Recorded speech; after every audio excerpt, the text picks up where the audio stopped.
have like a guide on how to use the character's weapons that you have to make your Eula as powerful as you can.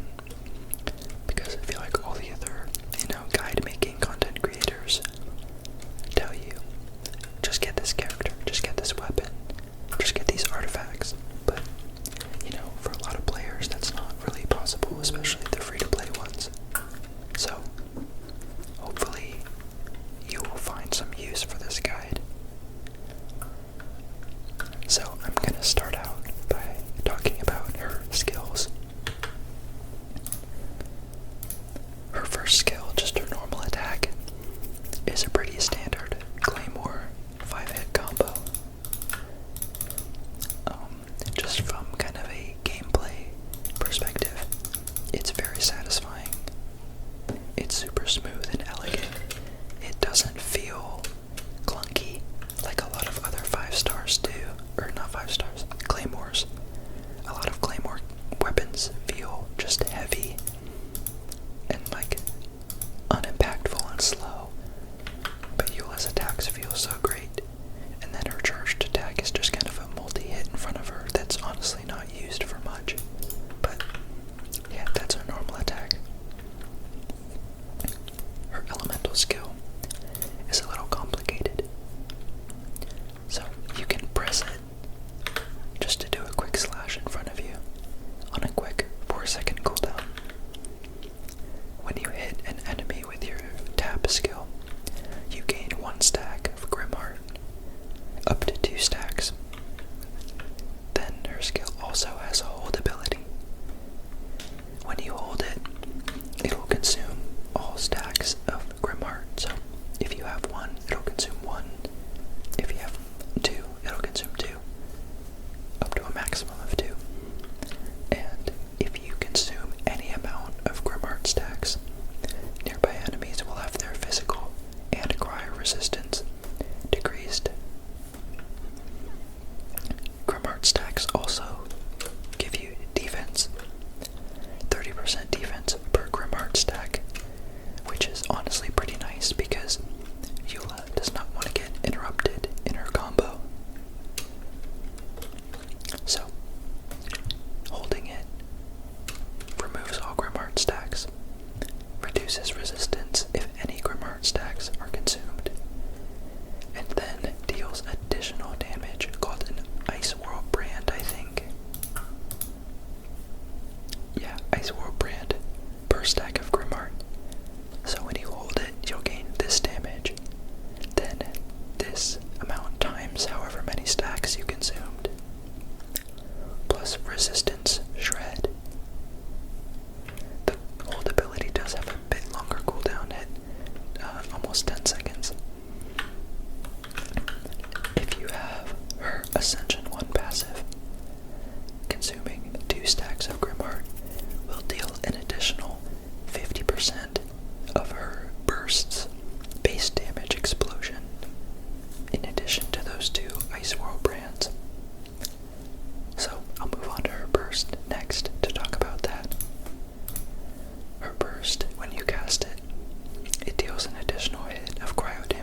on Eula is to cast your burst and then get as many hits in as possible to amplify this damage for that big explosion at the end. So, going back to her Ascension passives, her first one, if you consume 2 stacks of her E, it will do an explosion based on half of this base damage. Her second Ascension passive is when you cast your burst, you gain 1 stack of Grimheart, and you reset the cooldown of your elemental skill, which is great when I talk about her combos.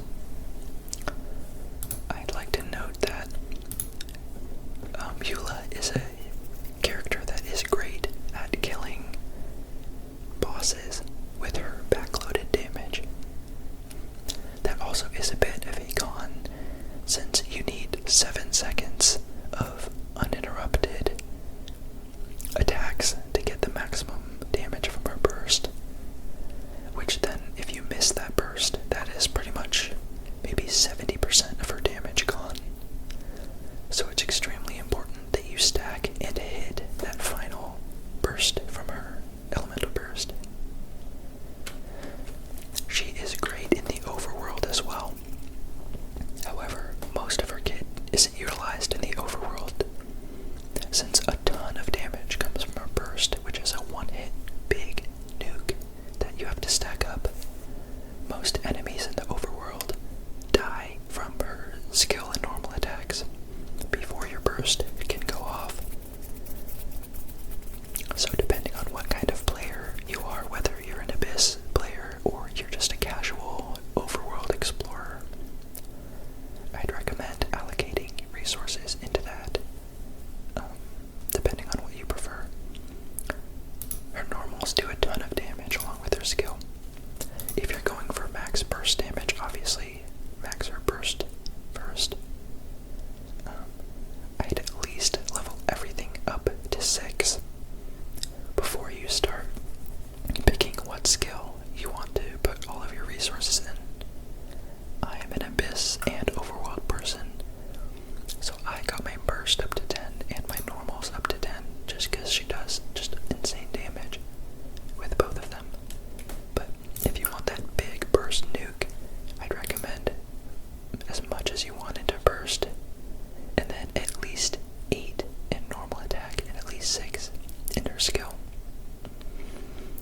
So now I'm going to talk about her combos, or just her main combo that I use all the time. This is to get 14 stacks of her burst, unless you have Constellation 6 or refinements of her signature weapon. You will never get more than 14 stacks of her burst, just because of how her kit works. So I'll talk you through the combo and then I'll kind of show you. I'm not going to use my burst actually when I test it, because I want to save it for the boss and I don't want to waste the energy, because Eula has bad energy problems.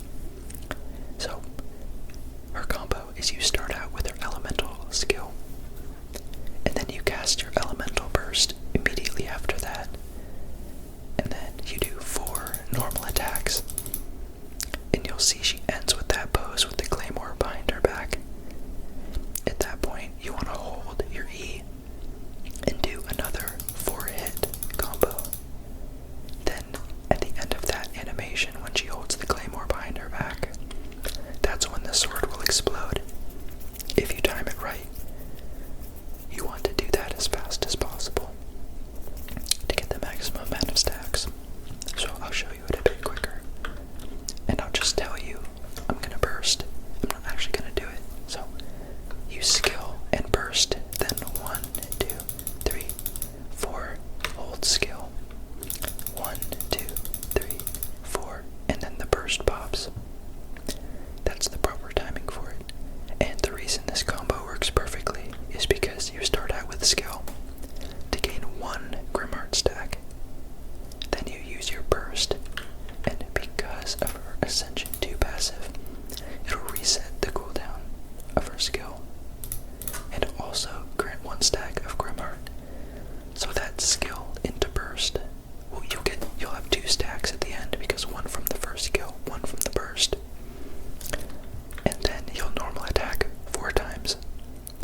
her stacks. So that is her skill and combos. Next, I'm going to move on to her weapon choices. I don't have a lot of 5 stars, so I can't test them. But I will say, every single 5-star claymore works and is great on Eula. So, if you have any 5-star claymores, then I would absolutely recommend using them. Even the unforged, which is normally considered bad if you use a shielder like Diona, it can be really good. So, any 5-star claymore that you have, I recommend. I'm not going to break down each one because I guess, her signature weapon, Song of Broken Pines, would be number 1. But after that, all of the other ones are pretty situational based on what you have on your account. Like you might want Skyward Bride for its energy recharge stat, or if you need crit, you could use the Verdict. Or if you need crit damage, you'd use Red Horn.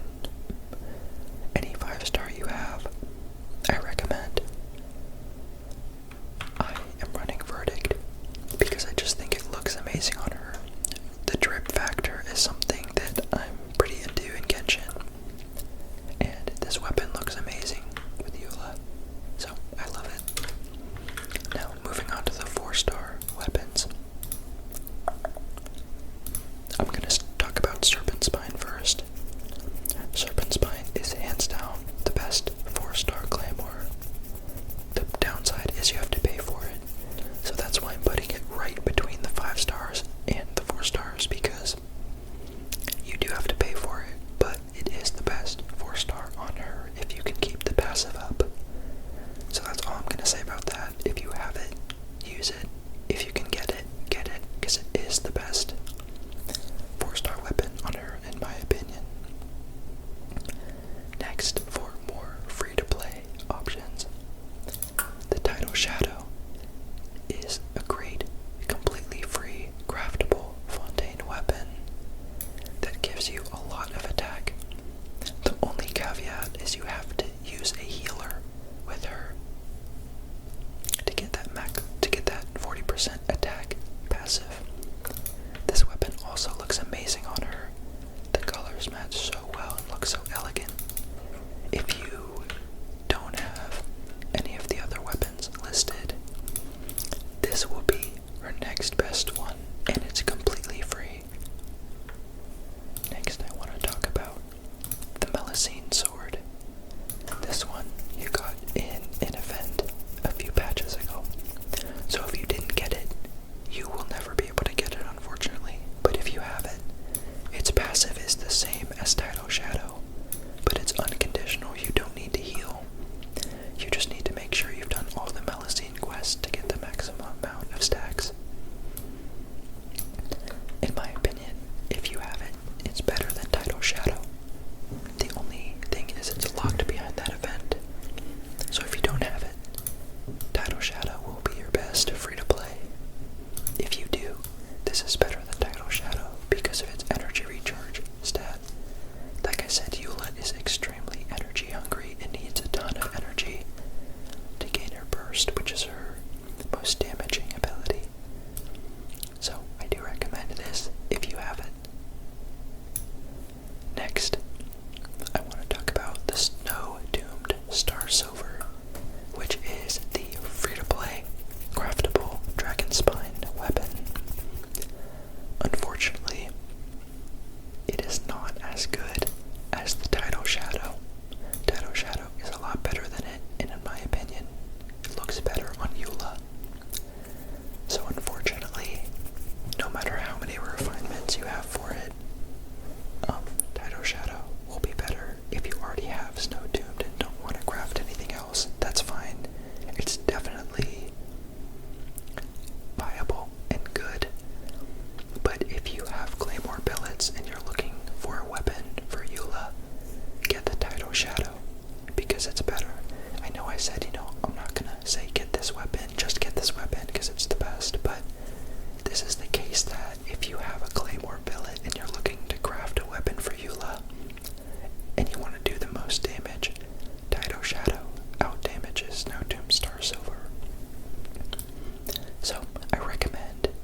is a weapon I don't have. It's called the Luxurious Sea Lord.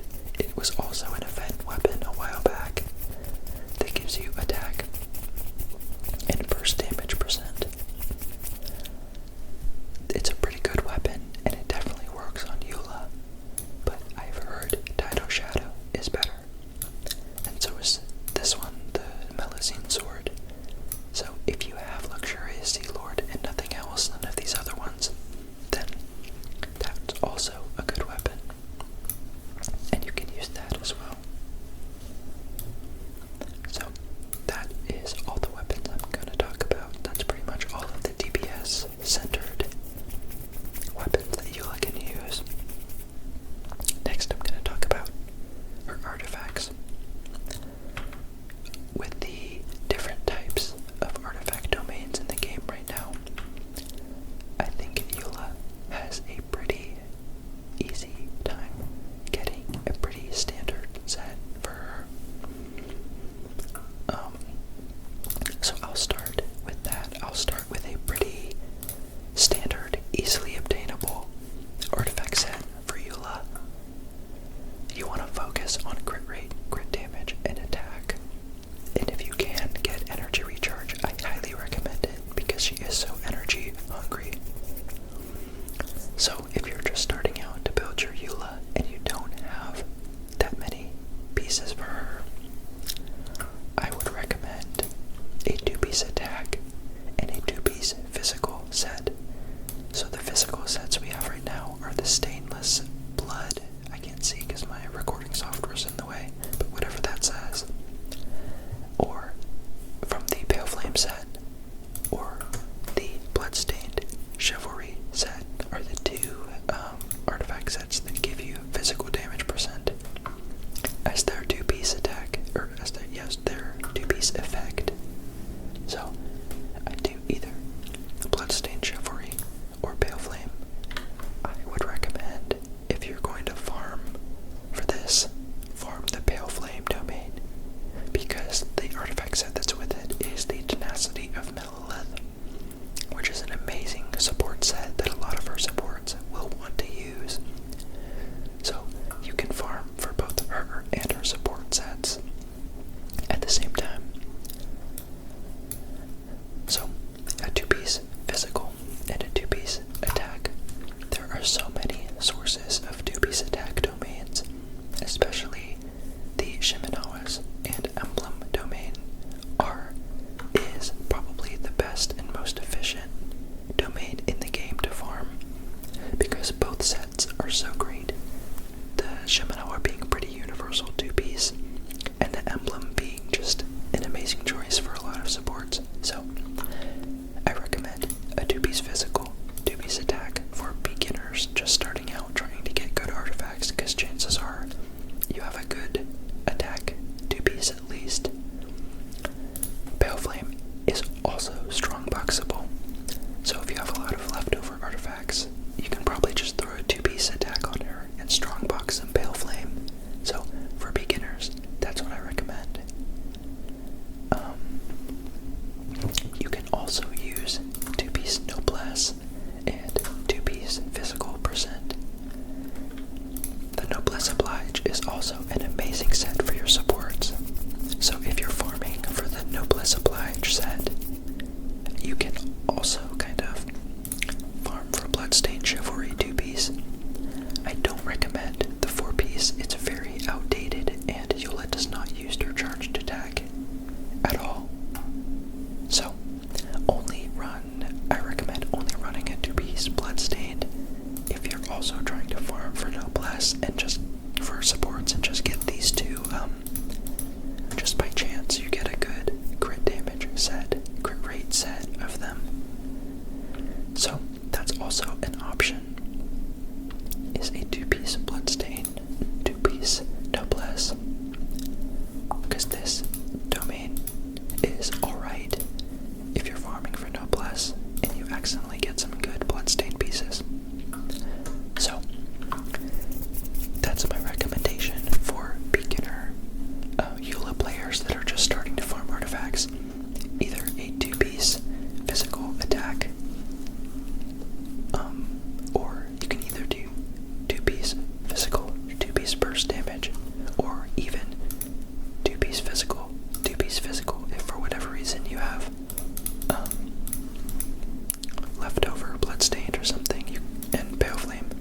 So that's beginner recommendations, any combination of those.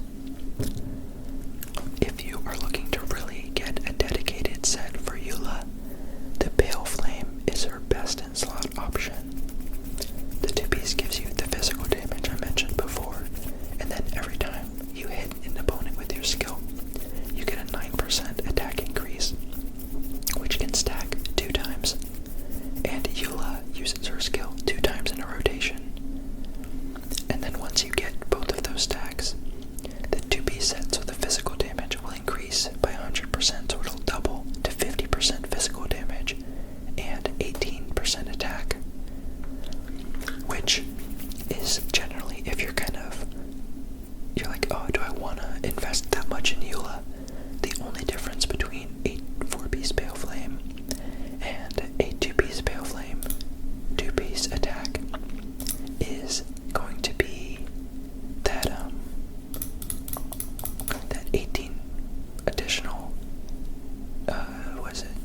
additional 25% physical, because the 4-piece gives an 18% attack, which you just regularly get from an 18% attack 2-piece. So that part of the 4-piece is kind of negated if you're running 2-piece. And then the only thing you'd really lose by running the 2-piece is 25% physical damage, which is significant, but it can definitely be made up if you have really good options of the 2-piece attack. So I recommend, if you're going to do a full Eula investment, to get a Pale Flame, because that gives her the maximum damage potential. I'll also mention pretty quickly, if you have Farina, if you're using Farina on your team, the Maréchaussée Hunter is going to be the best in slot only if you're running Farina, because just the crit boost of 36% is so massive and allows you to allocate stats into so many other things. I definitely recommend Maréchaussée, and if you have Farina on your account, then you're probably at a state where you've been farming for this. So, for endgame Eula investment, the 4-piece Pale Flame, or with Farina, 4-piece Maréchaussée Hunter. So I'll go ahead and show you the set that I use on Eula. And it just started raining, so sorry if that's distracting to you, but here's my feather. It has crit rate, crit damage, and energy recharge. Here is my feather, and I will say my Pale Flame set isn't fantastic, but it's okay, it's decent. A pretty good amount of crit rate and crit damage. For my sands, I'm running attack. Where is it? Here it is. There is no crit rate on this attack sands, but it has a large amount of crit damage and a little bit of energy recharge. Since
a free-to-play friendly team and a kind of premium team, I'll say. So first, I want to go over characters that are good with Eula. Like I said, she requires a lot of energy, so a good cryo battery is going to be good with her and make her feel a lot better. Second, her damage is physical damage. So, super contact is something that you're going to want to proc often, and you don't want any other reactions to remove that super contact aura. So, I only recommend electro and cryo supports for her. An exception is in Farina teams, or if you want to use Bennett. Bennett is also alright with Farina, even at Constellation 6. Since her burst is her, most damaging ability, that can't be infused with Pyro. So Bennett C6 will not affect her massive nuke, and it'll give her a lot of attack percent. So Bennett and Farina are kind of exceptions to that cryo and electro. Also Geo, since Geo doesn't really mess with reactions much. If you want to throw Zhongli or Noel or, I don't know, Albedo in there. So, let's go ahead and look at some of her electro options.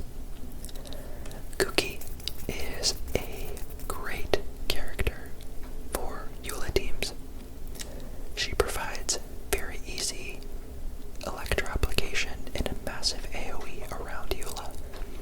And Eula being a melee character is always going to have that ring hitting enemies. Kuki also heals, which is a pretty good role consolidation, so you don't need, a delegated healer. You can use Kuki as an electro applicator and a healer. In addition to that, her burst isn't necessary, so you don't need energy recharge on Kuki. And she can hold the tenacity of the Millilith, which is an amazing support set, which will also boost her healing. So, if you have Kuki, I'd definitely recommend Kuki for Eula teams if you don't have some of the better supports. Lisa is next. Lisa is a completely free-to-play character, and her ultimate, her burst, with her second ascension passive shreds defense, which is one of the only defense shreds in the game currently.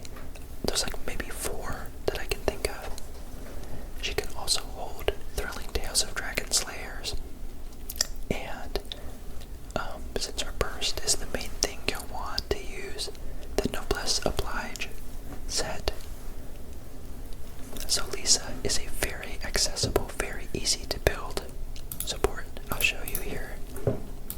She can hold the Thrilling Tales, which will give Eula a massive attack buff if you swap to Eula after you set up Lisa. And she can hold the Noblesse set, which will also further increase attack.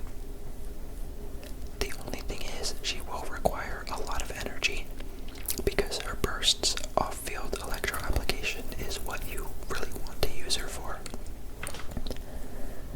Next is Beidou. If you have and you like to use Beidou, Beidou can be good for her bursts, lightning, chain hits on normal attacks. Since Eula will be normal attacking to stack her burst, Beidou's chain lightning can work pretty well. And with Constellation, I think it's 1. Yes, we'll give you a small electro shield, which is pretty useful because Eula, again, does not want to be interrupted during her combo. So, these are 3 great electro characters, with Lisa being completely free to play. Some more electro characters that are good. A more offensive option is Fischl, who is also relatively free to play. You've probably gotten a Fischl or 2 if you've been playing for a while. Also very easy. All you have to do is set up her skill. Just swim to her and press E. She also generates a lot of electro particles for any other electro support you might have. So, much to say about Visual. She's a great addition for more damage, but doesn't offer more than that. Next is Dory, who, most people say she is not great, but she can have some utility with her burst as well as being role consolidation. She can heal and even provide energy to your active character, which is a very rare skill. So her burst will heal the active character and provide them energy over time, which Eula loves energy, so not bad. In addition to that, she can also hold the tenacity of the Millilith set, I'm pretty sure. Or Noblesse Oblige. I think probably Noblesse Oblige is what I meant to say.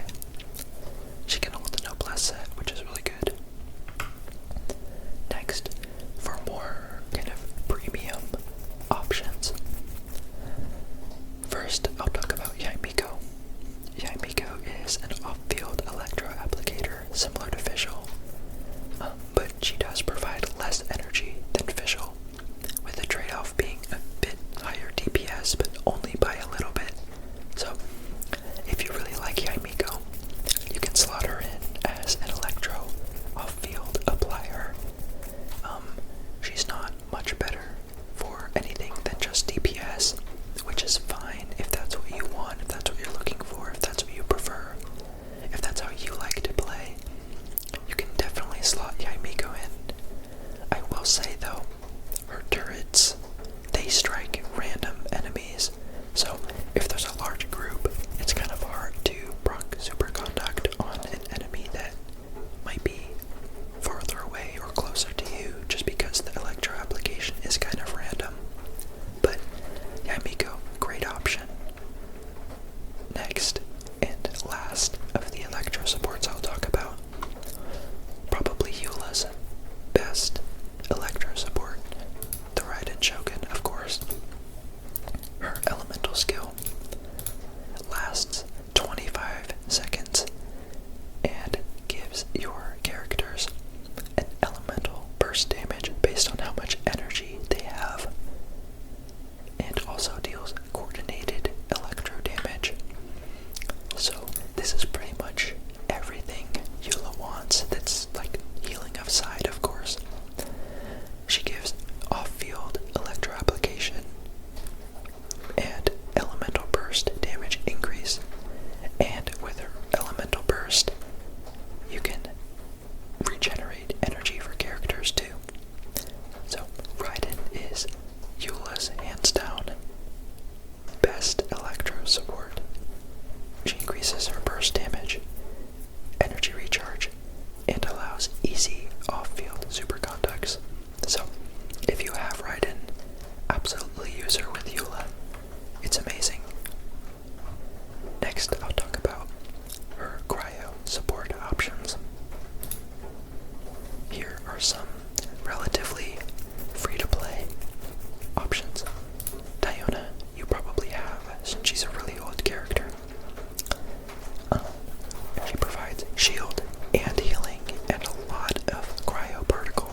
offensive capability is pretty much all she offers, again, aside from a little bit of energy.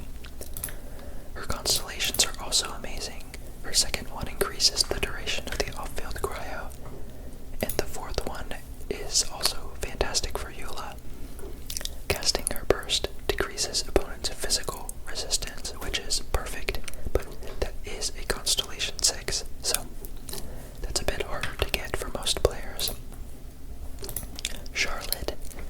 I can't remember if we got a free Charlotte or not, or if I just got her, but Charlotte is also great for off-field cryo application, cryo particles, and healing. She doesn't provide a shield, but her healing is team-wide, which is really good. And if you have Farina, Charlotte is a great option to put in your team. She can also hold the thrilling Tales of Dragon Slayers and Noblesse Oblige, which is a great combo to be able to hold to buff Eula. I forgot to say, Rosario can also hold Noblesse Oblige. For the last of the cryo characters that I recommend, actually I think there's a couple more. Layla, for shielding. Her shield is incredibly strong, and she's able to use the tenacity of the Millilith set. And since her burst isn't super necessary, you don't need energy recharge, so you can just stack full HP on her. And she'll provide you a great shield, a bit of cryo energy, and off-field tenacity buffing, which is great. So, and she doesn't need any constellations to be effective. Moving on, our last two cryo are Mika. Mika is Eula's dedicated support. He buffs physical damage and attack speed, and can team-wide heal. At Constellation 6, he gains 60% crit damage for all physical characters on your party. So, another one of those, C6 massive buff characters, but even at Constellation 1, or no constellations, he's an amazing support for Eula. He still provides physical damage boost, healing, and a great cryoparticle generation. I am running him for crit rate here, because on Favonius Lance I can use that along with his skill to easily funnel a lot of particles into Eula. So if you have Mika, he is probably the best cryo support for her, especially with constellations. Last, we have the freest to play cryo support as Gaia. Gaia doesn't offer much other than additional off-field cryo damage and a little bit of energy, but he can also hold 4-piece Noblesse and a Favonius sword to increase the energy generation and attack of your team, so definitely a good option if you have him, which you do. Next, a couple niche supports that I have. Zhongli. You can absolutely use Zhongli if you need shielding, and you have him. He's obviously the best shielder in the game, makes you pretty much invincible. So, if you feel like you need a shielder and you have Zhongli, obviously go for him, he's great. Bennett, as well, like I said, pretty situational, can mess with reactions a bit if you're not careful. But the Pyro infusion from C6, if you have C6 Bennett, isn't super detrimental. So, his burst also does last long enough for Eula's burst to pop inside of it. Yeah, 12 seconds and Eula's is 7, so that works. Also a great healer and can hold Noblesse Oblige.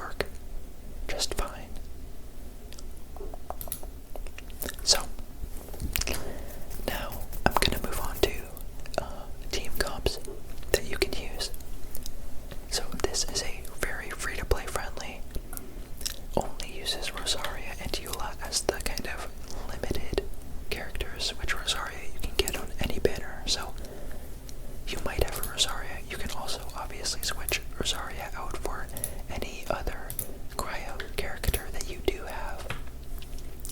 And I included Noelle as a free-to-play shielder. So, yeah, that's a great free-to-play team. A bit less of a free-to-play team is this one here. Again, you can shuffle any of the cryo and electro characters for any that you prefer, but this is just an example. This is again a bit less of a free-to-play team, but uses 2 4-stars and the Raiden Shogun. So another example of a good team. You want kind of electro supports or electro healer, and you do then want definitely cryo. So my philosophy is I'll always go at least one utility, whether that be healing, shielding, whatever. So here you can see it's Kuki and Zhongli, and Kuki also is electro application, and then one offensive support. Here we have our utility and offensive support in Raiden Shogun, defense in Diona, and visual as an offensive option. This is hands down Eula's best team. However, it is not free-to-play friendly, so this is the one team that I'll say like is probably not attainable for most players. This is my personal Verena team, and I'll go ahead and show you. This is like, I wouldn't say maxed out because I don't have Eula constellations or a signature weapon, but this is like a really good Eula build, if I do say so myself. So here's my Eula I showed you with her. I have her constellation 0, and here's her talents. Then Raiden Shogun. She's not built for a lot of DPS. I'm running her own Favonius Lance just to batter Eula with the 4-piece emblem. She is constellation 2, and here are her talents. Then my Verena, also on Favonius, just to funnel into Eula with a 4-piece golden troop. And the stats on these guys don't matter, I just kind of want to show you the team that I run at C2. And here's the talents. Next we have Mika, also built for a bit of crit rate for the Fav lands. Okay, I want to note also on Song of Days Past, I forgot to include this in the artifacts, I'm sorry. So if you do have a team-wide healer, I recommend this artifact set on them. It's really long, but basically most team-wide healers, their team-wide heal does the maximum amount of healing, which is 15,000. So if you have a team-wide healer, they will probably proc the maximum effect of this set, and after you heal, after 10 seconds, or after 6 seconds after initial healing, your whole team will gain a damage bonus based on that amount healed within that 6 seconds. However, that bonus damage only lasts for 5 hits, I think, per character. But, let's see, take an effect 5 times. See if I can still trigger this effect. Okay. So, if my point of this is, after that 6 seconds, you'll get that damage buff based on the healing, and that's perfect for Eula's burst, which pops after 7 seconds. So you Mika heal, and then into Eula's combo, and then as that Eula burst is about to pop, 1 second before that, the Song of Days Past effect will apply to your characters, because it's after 6 seconds. So in my rotation, I'd use Mika burst last to get that team-wide heal, start that 6 second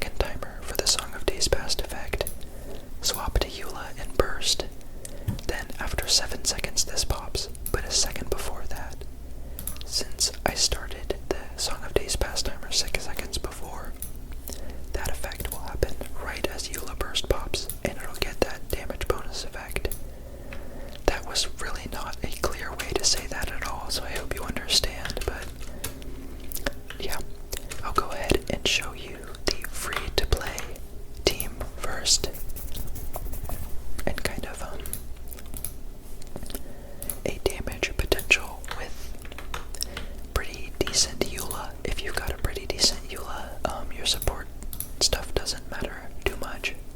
So I am running that Thrilling Tales with that 4-piece noblesse on Lisa and that maximum crit rate on Rosaria, and then my Noelle isn't built, so she's just there to kind of look pretty and emulate what you'd be using on a free-to-play team. So we'll start out with Noelle skill, then grant my whole team the crit rate bonus, burst on Lisa, and then do that combo on Eula I told you earlier. So 1, 2, 3, 4 with the skill, and then 1, 2, 3, 4 the burst pops. So I did about 250,000 damage on that burst pop, but that was just kind of an example rotation for that team. Now I'll go ahead and show you my personal team, and I really like the way that this team works, and I'll show you why in just a second once I get all of my stacks on this. And I'll go ahead and get rid of all these stacks for the fight. What's great about using the Raiden Shogun is that with her skill and Eula's E, you can instantly proc Superconduct at the beginning of the entire rotation, and it'll just like, I don't know, I think that's really nice. So I'll go ahead and show you here. I'll start out with Raiden's skill. I'll walk up and I'll just E the guy, and then it'll instantly Superconduct because the Electro and Cryo hit at the same time. And you'll see there that I went immediately into burst and I didn't skill first. That's because I skilled at the very beginning.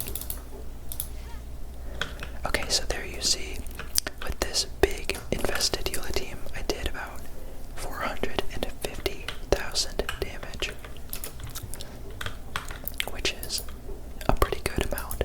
I almost doubled, maybe that's 80% more damage, which is pretty good. But yeah, as I was saying with that Raiden Shogun tip, if you have your E active and you walk up and you skill